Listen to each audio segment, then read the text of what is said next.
Menurut laporan The Sun, manajemen MU lewat Ineos belum akan memecat Erik ten Hag. Namun, mereka memberi kesempatan 2 laga bagi pria asal Belanda itu untuk menyelamatkan karirnya di MU. Satu dari 2 laga yang dimaksud adalah duel melawan Porto di Liga Eropa. Kemudian, 1 laga selanjutnya adalah duel versus tuan rumah Aston Villa. Jika MU kembali mengalami kekalahan dalam 2 laga tandang yang sulit tersebut, besar kemungkinan Ineos akan mengambil langkah tegas dengan memecat ten Hag.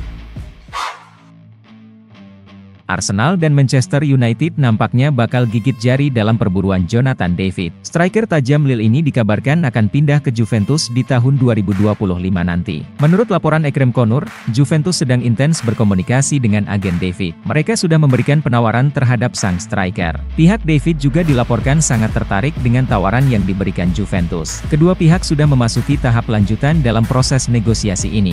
Jadi kans David untuk bergabung dengan Juventus saat ini semakin membesar. Hasil buruk yang diraih Manchester United pada awal musim ini menimbulkan banyak spekulasi terkait masa depan Ten Hag. Pelatih asal Belanda itu diprediksi bakal dipecat dalam waktu dekat ini. Jika berpisah dengan Ten Hag, Manchester United dilaporkan sudah punya calon penggantinya. Menurut Daily Star, pelatih Inter Milan Simone Inzaghi masuk dalam daftar kandidat bos baru Setan Merah. Salah satu pemilik Manchester United, Sir Jim Ratcliffe, dikabarkan akan mengevaluasi posisi Ten Hag pada jeda internasional berikutnya. Ten Hag masih punya beberapa laga untuk menyelamatkan pekerjaannya. Bintang Atletico Madrid, Antoine Griezmann secara mengejutkan mengumumkan pensiun dari timnas Prancis. Dia mengakhiri masa baktinya yang telah berlangsung selama 1 dekade di karirnya di level internasional dengan menorehkan 137 caps dan menyumbangkan 44 gol. Penyerang 33 tahun tersebut memainkan peranan penting saat mereka menjuarai Piala Dunia 2018. Ia juga membantu Prancis ke final Euro 2016 dan Piala Dunia 2022. 137 caps yang ditorehkan oleh Griezmann sama jumlahnya dengan yang dicatatkan oleh Olivier Giroud dan hanya tertinggal dari Lilian Thuram 142 dan Hugo Lloris 145. Dalam jumlah gol hanya Olivier Giroud, Thierry Henry, dan Kylian Mbappe yang mengunggulinya. Presiden klub Bayern Munich, Herbert Hainer, mengungkapkan bahwa dirinya ingin mempertahankan Jamal Musiala selama mungkin, karena dirinya menilai bahwa pemain muda berusia 21 tahun itu adalah bakat sepak bola yang langka. Saat ini, Jamal Musiala memang hanya memiliki sisa kontrak kurang dari 2 tahun bersama Bayern Munich. Jamal Musiala juga sempat menjadi incaran banyak klub raksasa pada musim panas 2024 yang lalu.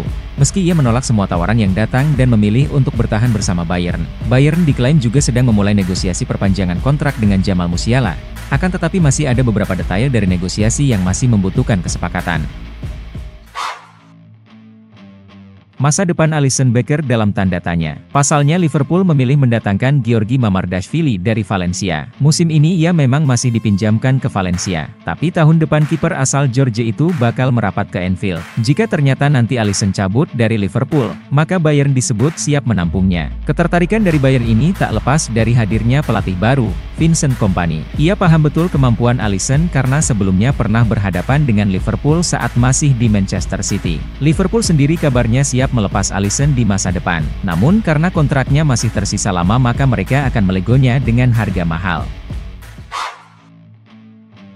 Ada kabar buruk datang bagi Manchester United. Gelandang andalan mereka, Kobbie Mainoo berpotensi absen cukup lama karena cedera. Menurut laporan The Athletic, Mainoo mengalami cedera di bagian otot hamstringnya pada pertandingan melawan Tottenham. Namun laporan tersebut belum bisa memastikan seberapa parah cedera yang dialami sang gelandang. Tim medis MU menjadwalkan untuk menggelar pemeriksaan menyeluruh terhadap sang gelandang. Mereka ingin melihat seberapa parah kondisi cedera tersebut. Hasil pemeriksaan ini akan jadi patokan bagi MU untuk berapa lama waktu yang dibutuhkan Mainoo untuk menyembuhkan cedera tersebut. Menurut laporan Bild, Florian Wirtz diperkirakan akan meninggalkan Leverkusen pada musim panas mendatang, dengan Real Madrid dan Manchester City berusaha keras untuk merekrut pemain asal Jerman tersebut. Namun, surat kabar Jerman tersebut kini melaporkan bahwa Arsenal menjadi pesaing serius setelah Paris Saint-Germain mengundurkan diri dari persaingan dan mengklaim bahwa tim asuhan Mikel Arteta sangat tertarik kepada Wirtz. Leverkusen dikabarkan akan bertahan dengan harga 150 juta euro untuk Wirtz. Namun, klub berharap kesepakatan dapat dicapai mendekati angka 100 juta euro. Ada kabar buruk datang bagi Real Madrid. Penjaga gawang mereka, Thibaut Courtois dikonfirmasi mengalami cedera dan akan absen agak lama. Kepastian Courtois mengalami cedera ini dikonfirmasi langsung oleh pihak Real Madrid. Melalui laman resmi mereka, El Real menyebut bahwa sang kiper harus menepi karena mengalami cedera otot. Dalam pernyataan resmi mereka, Real Madrid tidak membeberkan berapa lama perkiraan sang kiper akan absen dari tim mereka. Namun menurut kabar yang beredar di Spanyol, cedera Courtois masuk dalam cedera sedang. Ia butuh waktu yang tidak terlalu lama untuk pulih dari cedera ini. Ia dikabarkan paling cepat akan comeback di tim utama Real Madrid pada akhir Oktober 2024 mendatang. Arsenal dan Chelsea harus siap menebus klausul rilis Viktor Gyökeres senilai 85 juta pound jika mereka ingin mendatangkan penyerang tajam asal Swedia tersebut. Gyökeres sendiri mengakui bahwa klausul rilis senilai 85 juta pound memang terlalu tinggi. Namun para petinggi Sporting tetap bersikeras untuk tidak menerima tawaran di bawah angka tersebut. Pesan ini disampaikan baik secara publik maupun pribadi oleh klub Portugal itu. Dan dengan performa Gyökeres yang terus mencetak gol, Sporting tak memiliki alasan untuk menurunkan harga dari angka tersebut. Seperti yang telah dilaporkan, Real Madrid menargetkan perekrutan bek tengah muda untuk musim panas 2025. Vitor Reis dari Palmeiras muncul sebagai salah satu opsi yang dilirik Real Madrid. Sekarang, The Athletic melaporkan bahwa Madrid telah mengajukan penawaran awal kepada Palmeiras untuk Vitor Reis. Tetapi mereka tidak sendirian karena Arsenal juga telah menanyakan tentang remaja tersebut. Menurut laporan tersebut, sejumlah klub papan atas di seluruh Eropa telah menunjukkan minat kepada bek berusia 18 tahun tersebut. Namun, hanya Madrid dan Arsenal yang telah mengajukan pertanyaan tentang ketersediaannya kepada Palmeiras maupun perwakilannya. Palmeiras sendiri belum menetapkan harga yang diminta untuk permata berharga mereka saat ini. Barcelona telah memainkan pertandingan kandang mereka di Estadi Olympique Luis Companys sejak musim lalu saat mereka memulai pekerjaan renovasi Camp Nou. Rencananya Barcelona akan kembali ke stadion menjelang akhir tahun 2024, tepat pada perayaan ulang tahun klub yang ke-125. Namun, menurut Mundo Deportivo, kembalinya Barcelona ke stadion yang telah direnovasi kemungkinan akan ditunda hingga akhir Januari 2025. Barcelona memulai paruh kedua La Liga dengan pertandingan melawan Valencia pada tanggal 25-26 Januari, dan berdasarkan situasi saat ini, tampaknya tanggal tersebut merupakan tanggal kembalinya ke Camp Nou yang baru. Salah satu upaya Erik ten Hag memperbaiki lini belakang Manchester United adalah dengan mendatangkan Matthijs de Ligt di bursa transfer musim panas lalu. Namun, sampai saat ini, tidak ada tanda-tanda perkembangan signifikan.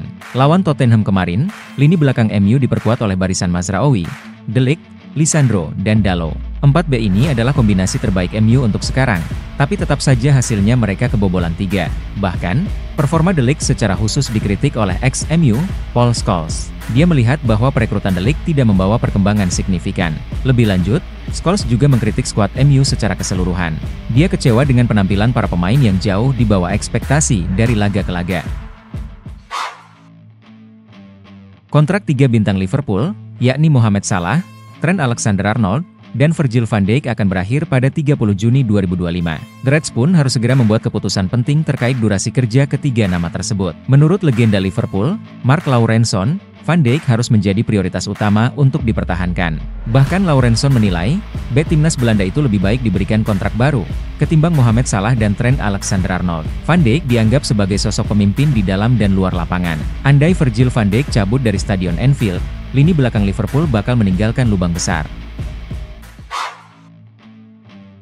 Manchester City sukses menghajar Slovan Bratislava dengan skor telak 4-0 dalam laga Matchday 2 Liga Champions 2024-2025 yang digelar di Tehel, Nepal. 4 gol kemenangan City di markas Slovan Bratislava masing-masing dicetak oleh Ilkay Gundogan dan Phil Foden di babak pertama serta Erling Haaland dan James Mcate di babak kedua. Berkat hasil ini, Manchester City akhirnya meraih kemenangan pertama mereka di Liga Champions musim ini. Inter Milan membantai Red Star Belgrade dengan skor 4-0 dalam laga Matchday 2 Liga Champions 2024-2025 yang digelar di Giuseppe Meazza. 4 gol kemenangan Inter atas Red Star masing-masing diciptakan oleh Hakan Çalhanoğlu di babak pertama serta Marco Arnautovic, Lautaro Martinez, dan Mehdi Taremi di babak kedua. Berkat hasil ini, Inter akhirnya meraih kemenangan perdana mereka di Liga Champions musim ini. Barcelona sukses membantai Young Boys dengan skor 5-0 dalam laga matchday 2 Liga Champions 2024-2025 yang digelar di Estadi Olympique Luis Companys. 2 dari 5 gol kemenangan Barca atas Young Boys diborong oleh Robert Lewandowski. 3 gol lainnya masing-masing diciptakan oleh Raphinha, Inigo Martinez, dan gol bunuh diri Mohamed Camara. Berkat hasil ini, Barca pun bangkit usai menderita kekalahan di matchday pertama lalu. Sementara itu, Young Boys kembali menelan kekalahan telak dan terpuruk di dasar klasemen. Bayer Leverkusen sukses mengalahkan AC Milan dengan skor 1-0 dalam laga matchday 2 Liga Champions 2024-2025 yang digelar di B Arena. Gol tunggal kemenangan Bayer Leverkusen atas Milan diciptakan oleh Victor Boniface di babak kedua. Berkat hasil ini, Leverkusen kembali meraih poin penuh dan kini duduk di papan atas klasemen. Di sisi lain, Milan sekali lagi menelan kekalahan dan harus terpuruk di papan bawah. Arsenal sukses membungkam PSG dengan skor 2-0 dalam laga matchday 2 Liga Champions 2024-2025 yang digelar di Emirates Stadium. 2 gol kemenangan Arsenal atas PSG seluruhnya tercipta di babak pertama, masing-masing lewat sundulan Kai Havertz dan eksekusi tendangan bebas Bukayo Saka. Berkat hasil ini, Arsenal akhirnya meraih kemenangan pertama mereka di Liga Champions musim ini. Sementara itu, PSG menelan kekalahan setelah menang di laga pertama.